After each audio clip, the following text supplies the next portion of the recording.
dear fans, friends and subscribers. Welcome to the Cricket Happening Show with your host Ram.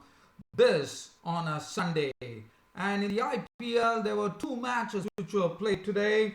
One was the 10th match, which was played between Kings 11 Punjab. But first, let me start off with the first match. It was a match where Delhi Daredevils were taking on the much fancied Royal Challengers Bangalore. But, well, let me tell you, I would say Delhi Daredevils stunned the RCB today in their own home turf, that is in Bangalore, when Delhi Daredevils went on to register a 7-wicket victory thanks to Quinton De Kock becoming the first IPL 2016 centurion. Quinton De Kock played an innings which was laced with boundaries. He hit 15 boundaries in a knock of 108 of just 51 deliveries. He got to his 50 of 22 deliveries. It was just one short of David Warner's record in this IPL 2016 of 21 balls. In fact, he hit it in 22 balls, and you know he's a sweet stroke maker. And Quinton De Kock actually pinned the offside. 108 of just 51 deliveries, 15 fours and 3 sixes. What a knock from Quinton De Kock, becoming the first centurion of IPL 2016, and that paved a win for the Delhi Daredevils by 7 wickets. Now, as I said, they stunned the RCB today. And then the next match that happened, the previous match that happened was the 10th match, which happened between the Kings 11 Punjab and the rising Pune Super Giants. And Kings 11 Punjab got off the mark in the IPL 2016 with a 6-wicket win over the rising Pune Super Giants. And that is something that I'm going to talk about, with the openers setting up a good platform there, Manan Vora and Uli Vijay. Well, I'm going to come to that. But first, let me start off with this exciting match that happened between Delhi Daredevils and the RCB. Now, Delhi Daredevils captain Zahir Khan won the toss, and one was a bit surprised at the decision that he took of actually inviting the home team Royal Challengers Bangalore to bat first.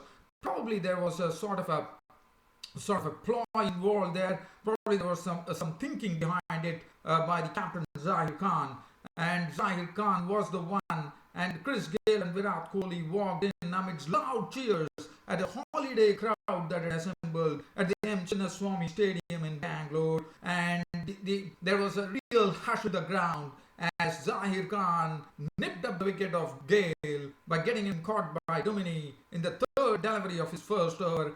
What a start for Zahir Khan, and a bad start for Chris Gayle. Chris Gayle out for once more, he was out for a duck of just 3 deliveries. After that, once again, as you know, the top 3 are the ones which really fire on the Royal Challengers Bangalore innings. And today was another exhibition that happened. From 0 for 1, there was a 107-run electric partnership that happened. I mean, they were really pinging the boundaries. And it was done by Virat Kohli and AB de Villiers. And what a 6 that Virat Kohli hit. In fact, he went after Zahir Khan. He put Morris. Morris was pretty good, I would say, Mohammad Shami. But Zahir Khan was the one who was really, after taking the Gale's wicket, Zahir Khan was the one who got the severest of taps. And Virat Kohli and AB de Villiers started indulging in some pretty good stroke making. You know Virat Kohli, how he plays, and we also know AB de Villiers, the 360-degree player, and it was very difficult to bowl to these players. And Royal Challengers, after losing Gale's wicket, recovered in pretty quick time with a 107-run partnership pasted by Virat Kohli and AB de Villiers, as the score ran to 107 in the 12th over. Of that, the contribution, Virat Kohli hit one particular 1/6 of the bowling. I think it was of Mishrawan does not. I mean, there was 1/6 that was hit by Virat Kohli at a masterpiece. He actually lofted the bowler over the extra cover region for a marvelous 6. AB de Villiers, well, as I said, he was the one who was driving beautifully. He was also pulling well. Kohli was playing. AB de Villiers was not allowing any short stuff to really go unpunished. And as I said, this partnership was really hurting the Zahir Khan's team, Delhi Daredevils. But finally, the wicket was snipped up by Brathwaite. Brathwaite bowling his first delivery of his spell. In the second delivery in his first over, forced David de Villiers to go for a high shot, which David de Villiers did, and it ended up in the hands of Mohammad Shami. So de Villiers has gone 55 of 33 deliveries, 9 fours and 1 6. What an exciting partnership that was. Shane Watson walked in. Shane Watson clattered the boundary ropes by hitting it over the boundary rope 3 times and into the boundary ropes 2 times, as he collected 33 of just 19 deliveries, 2 fours and 3 sixes, as Shane Watson was a victim of the bowling of Mohammad Shami. Now 16, look at the score now. They were in 16 overs, the score read 164 for 2. They were 170 for 3 when Watson departed. Kohli was at the crease, and with 164 or 170 on the board, and without Kohli on the crease, one would have probably expected that the Royal Challengers Bangalore would easily surpass the 200 mark. But this was the turning point of the game, according to me, because the bowling from Chris Morris and Mohammad Shami was absolutely on the money. In fact, they restricted the Royal Challengers Bangalore by bowling superbly. Morris was doing his duty in a perfect manner. Mohammad Shami was supporting him admirably, and there was some good bodyline stuff being hurled by Mohammad Shami, not really giving the batsman any room to play the stroke, and that was some superb bowling, I thought. And as I said, Royal Challengers Bangalore were looking pretty well placed to go over the 200 mark, and look at what happened. They were restricted to 191 for 5 with a fine spell of death over bowling coming in from Chris Morris and Mohammad Shami. Kohli was the last man out in the 19th over when he contributed 79 of 48 deliveries, 7 fours and 3 sixes. Mohammad Shami taking his wicket. Sarfraz Khan was out for 1.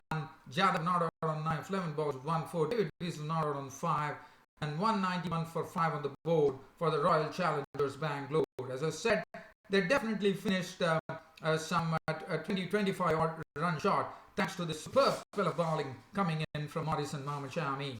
Let's have a look at bowling figures. Zahir Khan barring the Gale's wicket was clattered. 4 overs went for 50. Morris superb. 4 overs none for 29. Shami not only stopping the flow of runs, but also picking up 2 wickets for 34. And it was good to see Mohammad Shami hit his traps. Pawan Negi, 3 overs none for 26, the left-arm spinner. Amit Mishra was not today, didn't get his bearings right. His 3 overs went for 26. Brathwaite bowled 2 overs, no maiden, 1 for 18. Now, the target for the Delhi Daredevils was 192 to win, but looking at the bowling of the Royal Challengers Bangalore, probably not as strong as what one would have expected, I would say the Delhi Daredevils innings started off in a sort of a really very exciting manner, as Shreyas Iyer, who has been struggling in this IPL so far, attempting a pull stroke of a short delivery which was hurled in by S. Arvind, actually ended up, the ball was in the air. Shane Watson did well to sprint in, and what he did was that, which we have seen in the IPL, which is happening on a very frequent basis, he actually took control. He jumped into the fence and he took the he didn't take the catch. He parried the ball to David Weiss, who was there, and David Weiss was just, I would say, swooping on. He just managed to take the catch, and what a catch, and what an exciting start to the Delhi Daredevils innings. I would say, what a start for the RCB, as Shreyas Iyer was, and I thought this was one of the best catches which would have been taken in the IPL. Probably the Gurkirat Singh's catch might be something which I would still think about in the last IPL 2015, but this one really caught the eyes. So Shreyas Iyer was on his way back, caught Weiss, bowled Arvind for a block, and so he was gone for a duck. Shreyas Iyer. Sanju Samson came, really struggled at the crease, but Quinton De Kock was making sure that runs were coming, as he was the one who was really playing some delectable strokes through the offside. In fact, he went after the Parvez Rasool, the off-spinner.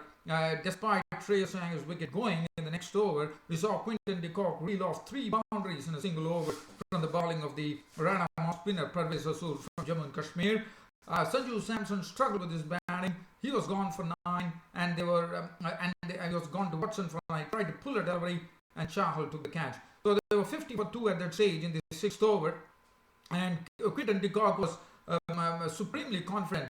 By the time Karun Nair came, Quinton De Kock was slowly approaching his 50, and he did it in a beautiful manner by getting his 50 in just 22 deliveries. Karun Nair came in. Karun Nair, who's actually Karun Nair, this is his home ground, Karun Nair, and he played very well. In fact, he really gave some solid support to the Quinton De Kock, the batsman. Quinton De Kock, as I say, was supremely confident in his stroke making, and his favourite strokes were coming through the offside, and he was not wasting any time. He was a treat to watch. He was beautifully carving the ball through the offside, creaming boundaries through the offside.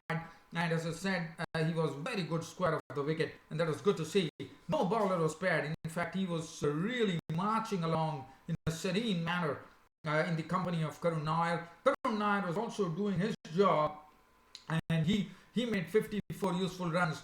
And before one could realize this Delhi Daredevils innings, Quinton De Kock did it in such a manner that he also got to his century. He became the first centurion in the IPL, making 108 runs of just 51 deliveries, 15 fours and 3 sixes before Watson actually picked up his wicket.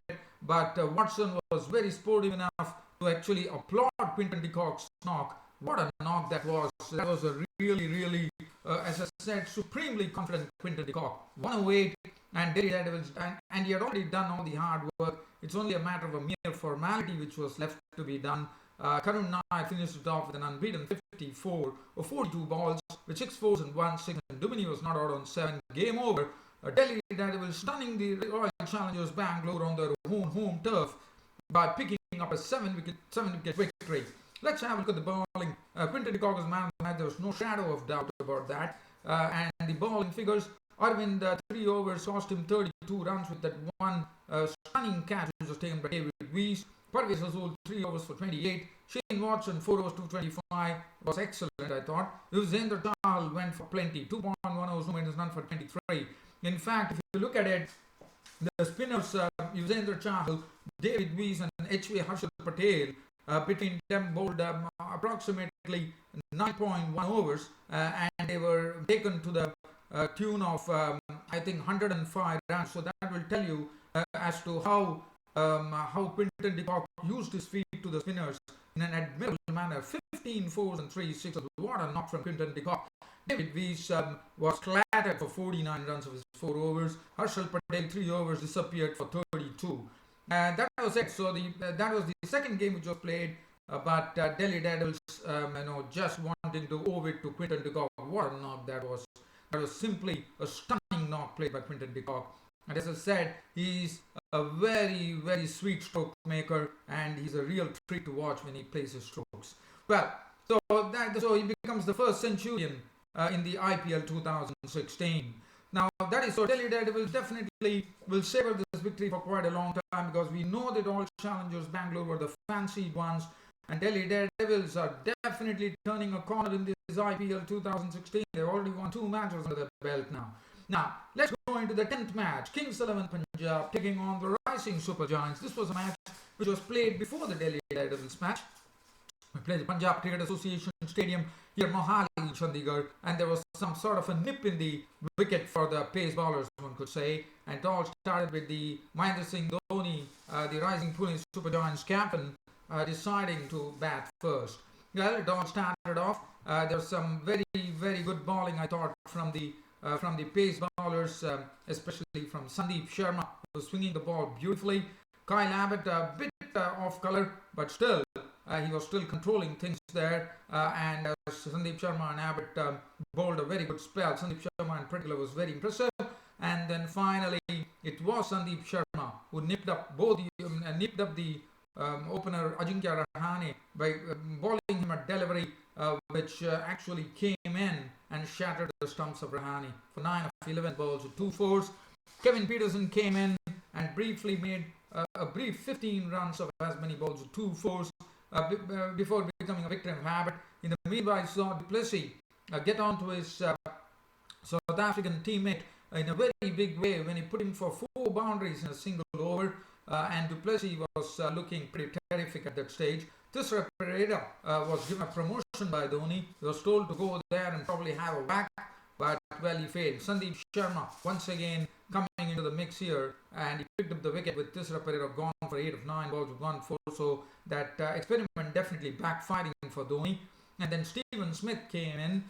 Stephen Smith was a sort of an able ally for Du Plessis, as both really sat down. I mean, both really started getting the strokes going, which was badly needed. I mean, they needed 60. They added 63 runs in a span of just 7 overs, with some really some very good strokes being played, especially by Du Plessis, no doubt about it. And also we saw Stephen Smith also joining. And this rising Pune Super Giants innings did not have a single six in their whole innings of 152. So basically there was a lot of strokes which was played along the carpet. Stephen Smith was pretty strokeful in his knock of 30 out of 20 with 5 fours before Mohit Sharma using his slower deliveries well. He picked up, Mohit Sharma was impressive today. He picked up a wicket of Stephen Smith first. He broke the stand, and then we also saw that Mohit Sharma went on to pick up one more wicket. He in fact dismissed Dhoni for one, which was good to see.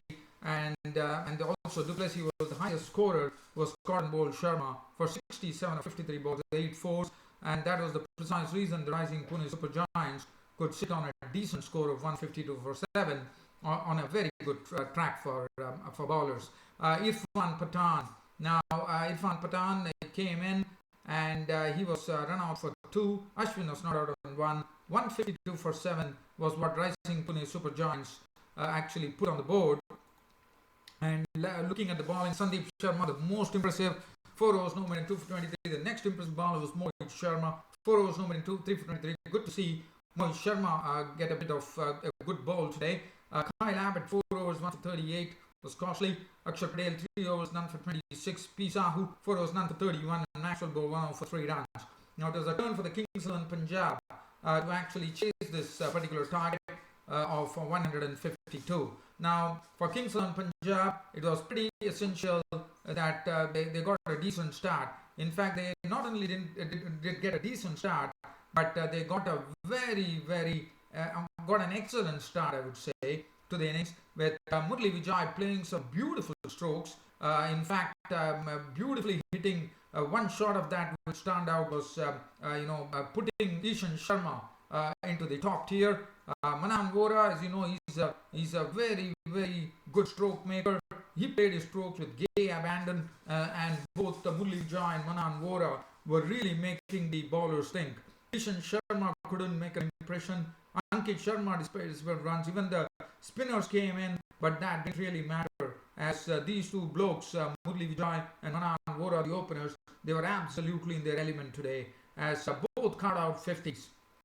97 runs was added for the first wicket, and finally it was M. Ashwin who came in, and really I would say he was the one who really turned the tide for the rising Pune Super Giants, because what he did is he first picked up the wicket of Manan